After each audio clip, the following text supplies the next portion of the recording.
اللہ رب العزت معاف فرمائے۔ منکر نکیر آئے، اس کی بھی مختلف سٹیجیں ہیں۔ ایک کا ایمان متزلزل تھا دنیا میں، صحیح، اللہ معاف فرمائے، مسلمانوں کے اندر بھی، ایمان والوں اہل اسلام کے اندر بھی اصل گرفت ان لوگوں کی ہونے والی ہے۔ ایک تو وہ ہے کہ جن کا رب کے اوپر اعتماد، یقین اور نبوت کے اوپر ایمان یقین ہے، وہ تو کامیاب ہو گئے۔ لیکن جو شک میں رہے، ہے نماز پڑھنی چاہیے لیکن نہ پڑھنے سے بھی بندہ گزارا ہو جاتا ہے، یہ شک میں مبتلا لوگ اس قبر کے فتنے میں صحیح مبتلا ہوں گے، کیونکہ الفاظ حدیث کے اس بات کے اوپر دلالت کرتے ہیں۔ منکر نکیر جب پہلا سوال پوچھیں گے تمہارا رب کون؟ رب تو جو لوگ کہتے تھے ہم بھی وہی مانتے تھے، حدیث کے الفاظ ہیں، شک و شبے کے اندر پڑے ہوئے جواب دیں گے۔ جھوٹ بولتے ہو، اس ہستی کے بارے میں تمہارا کیا عقیدہ جو مبعوث کی گئی، جو بھیجی گئی تھی؟ جو لوگ کہتے تھے ہم بھی ان کے بارے میں یہی کہتے تھے، یعنی آدھا یقین تھا، کچھ حدیثیں مان لی، کچھ نہ مانی، کچھ آیات کے اوپر ایمان لائے، باقیوں کو چھوڑ دیا، اسلام میں پورے داخل نہ ہوئے۔ وہ اس فتنے کے اندر، اس گھبراہٹ کے اندر ایسا شکار ہوں گے، پہلے ان کی شکلیں دیکھ کے، ہیبت دیکھ کے ان کو کوئی جواب ہی نہیں بن پائے گا، حالانکہ پتہ ہوگا، اللہ کو جانتے ہوں گے، نبوت کے، نبی کریم صلی اللہ علیہ وسلم کا تعارف موجود ہوگا، لیکن جواب دینے کی صلاحیت موجود نہیں ہوگی، کپا رہے ہوں گے۔ اور ان لوگوں کے لیے اصل میں وعیدیں ہیں، اور اللہ رب العزت ہمیں ان لوگوں میں شامل نہ کرے۔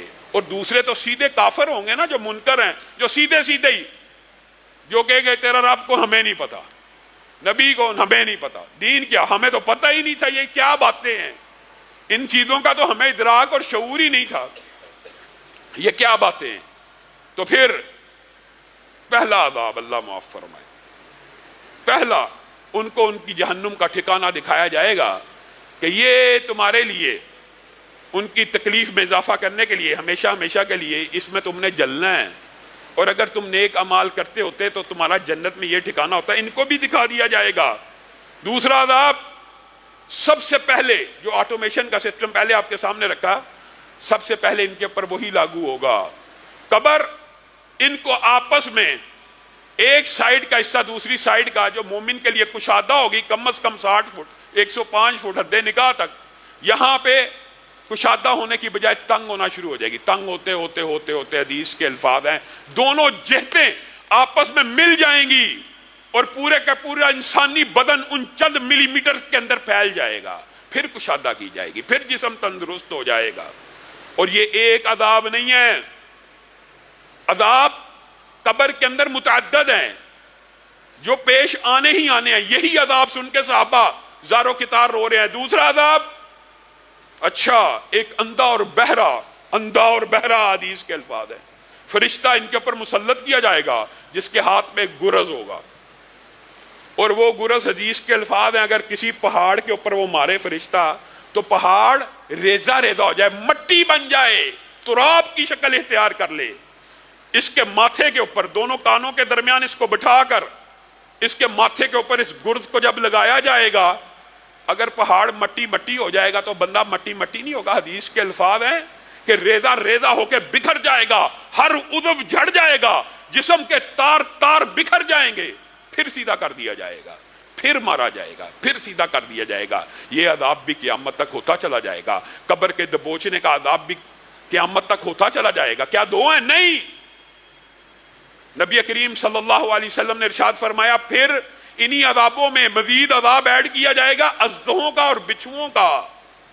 آپ جو قبرستان میں اژدھے اور بچھو دیکھتے ہیں، شاید انہی کی مماثلت سے رسول اللہ صلی اللہ علیہ وسلم نے لوگوں کو سمجھانے کے لیے یہ بات بھی بیان کی کہ یہ قبرستانوں میں تمہیں جو نظر آتے ہیں یہ حقیقت میں بھی قبروں کے اندر موجود ہوں گے، لیکن ان کے جو عذاب اور زہر ہیں ان سے کیسے فرق ہوں گے؟ صحیح حدیث کے الفاظ ہیں، ایک قبر کے اندر متعدد بچھو اور سانپ ہوں گے، متعدد، ایک نہیں۔ اور ایک بچھو بھی اگر ان میں سے انسان کو کاٹے گا قبر میں تو قیامت تک اس کی درد محسوس کرے گا، اور اگر ان اژدھوں اور بچھوؤں میں سے ایک بھی زمین کے اوپر آ جائے، ایک بھی، اور صرف کیا کرے؟ سانس لے لے، تو پوری زمین جو اتنی کلومیٹر طویل ہے اس پوری زمین کے اوپر سبزہ نہ ہو سکے گا. کیا یہ دیکھی جائے گی؟ قبر میں جائیں گے تو پتہ لگے گا عذاب قبر ہے یا نہیں ہے. قبر میں جائیں گے تو پھر نمٹ لیں گے. کیا ان عذابوں کے لیے تیار بیٹھے ہوئے ہیں؟ نبی کریم صلی اللہ علیہ وسلم نے کہا اسی پر بس نہیں، جہنم سے آگ کا بستر لایا جائے گا، جہنم سے آگ کا کفن لایا جائے گا جو اسے پہنا دیا جائے گا. اور قبر کے ازدے کے بارے میں بھی ایک حسن درجے کی روایت ملتی ہے کہ ایک ازدے 99 ازدے ہوں گے، 99، اور ایک ازدے کے 70 سر ہوں گے، اور ان سروں میں اور بعض روایات میں 70 منہ ہوں گے، اور ہر منہ میں 7 سر ہوں گے. یعنی اتنا خوفناک اور بھیانک اور عبرت انگیز منظر ہوگا. اور یہ انہی عذابوں کا شکار ہو رہا ہے. ایک نہایت بدی شکل کا بدصورت اور کریہ مخلوق کو دیکھے گا جو نہایت بدبودار ہوگی، دہشت زدہ ہو جائے گا، پہلے ہی عذابوں میں کا شکار ہے. تو کون ہے؟ میں تیرے ہی برے اعمال ہوں، میں تیرے ہی برے اعمال ہوں. اس وقت یہ بندہ جو آخری الفاظ قبر میں کہے گا ربی لا تقم الساعہ، ربی لا تقم الساعہ، اے اللہ جو عذاب اب یہاں پہ ہو رہے ہیں تو کل قیامت کو قائم نہ کری. وہ اتنا ڈر جائے گا کہ وہ قیامت کا ہی قائم ہونے سے اللہ سے دعائیں قبر کے اندر کرنا شروع کر دے گا کہ اللہ جس طرح مومن کہے گا نا اللہ جلد از جلد قیامت لے آ، اب آسانی اور رسائشوں میں منتقل ہو جاؤں، یہ کہے گا اللہ کبھی قیامت نہ قائم کری. یا ویلنا من بعثنا من مرقدنا ھذا ما وعد الرحمن وصدق المرسلون. اللہ نے قرآن پاک میں ان کے یہ الفاظ بھی بیان کر دی ہیں. یہ عذاب بھگتتے جب قیامت قائم کرنے کا دن آ جائے گا تو کیا کہیں گے؟ من بعثنا من مرقدنا، ہائے کاش ہمیں کیسے اور کیوں کر قبروں سے اٹھا لیا گیا. یہی تو وہ باتیں ہیں کہ جو رسول ہم تک پہنچاتے رہے تھے، یہی تو وہ وعدہ ہے جو رحمان نے ہم سے کیا تھا. ہم کس مغالطے اور دھوکے میں پڑے رہے، ہم کس مغالطے اور دھوکے میں پڑے رہے. اور بندہ مومن کے لیے خوشخبریوں کی اتنی طویل داستان ہے اور یہ موضوع طویل ہے. رسول اللہ صلی اللہ علیہ وسلم نے کہا پھر بھی قبر کا فتنہ اتنا شدید ہوگا کہ انسان کے اعمال کے مطابق عذاب اس کی طرف بڑھیں گے، لپکیں گے. بندہ کچھ نہ کچھ ڈرے گا، مومن ہو کے بھی خوفزدہ ہو جائے گا. عذاب آ رہا ہے، سر کی طرف سے آنے کی کوشش کرے گا. حدیث حسن کے الفاظ ہے، سر کی طرف سے آنے کی کوشش کرے گا، اچانک پیچھے ہٹ جائے گا. اس عذاب اور بندے کے درمیان کیا چیز حائل ہو جائے گی سر کے طرف آنے والے سے؟ سورہ ملک حائل ہو جائے گی، قرآن پاک حائل ہو جائے گا. کہے گا میں کم از کم سر پہ عذاب نہیں آنے دوں گا. اس زبان مبارک سے اللہ کا کلام پڑھا کرتا تھا، تیری کیا جرت اس کے اوپر آ جائے. عذاب چکر کاٹ کے فرنٹ سے آنے کی کوشش کرے گا، سامنے سے. حسن حدیث کے الفاظ ہیں، صدقہ ایک دم سامنے کھڑا ہو جائے گا، خبردار اس کی طرف بڑھنے کی کوشش مت کری. یہ تکلیفوں میں، مشکلوں میں پھنسے ہوئے لوگوں کی مدد کیا کرتا تھا، یہ غریبوں کو روٹی کھلایا کرتا تھا، یہ بیماروں کی کفالت کیا کرتا تھا، یہ دین کے ادارے چلایا کرتا تھا، یہ مسجدوں کو آباد کیا کرتا تھا. وہ صدقہ پورے جسم کے اوپر اس عذاب کو روک لے گا.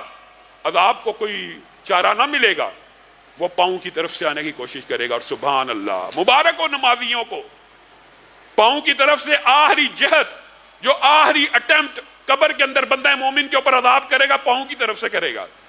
اور پاؤں کی طرف سے آنے کی کوشش کرے گا تو رسول اللہ صلی اللہ علیہ وسلم نے فرمایا اس کی نمازوں کے اٹھتے ہوئے قدم اس عذاب کے سامنے کھڑے ہو جائیں گے. خبردار، تجھے نہیں پتا کس ہستی کے اوپر آ رہا ہے. یہ قدم مسجدوں کی طرف اٹھا کرتے تھے، یہ اذان کے بعد نمازوں کے لیے چلا کرتے تھے. تیری جرت کیسے ہوئی؟ ان کی طرف بڑھ جا. اللہ تعالیٰ ہمیں بھی قبر کے اندر اعمال صالحہ کا ساتھ نصیب فرمائے، قرآن کا ساتھ نصیب فرمائے، صدقے کا ساتھ نصیب فرمائے، ہماری نمازوں کا ساتھ نصیب فرمائے.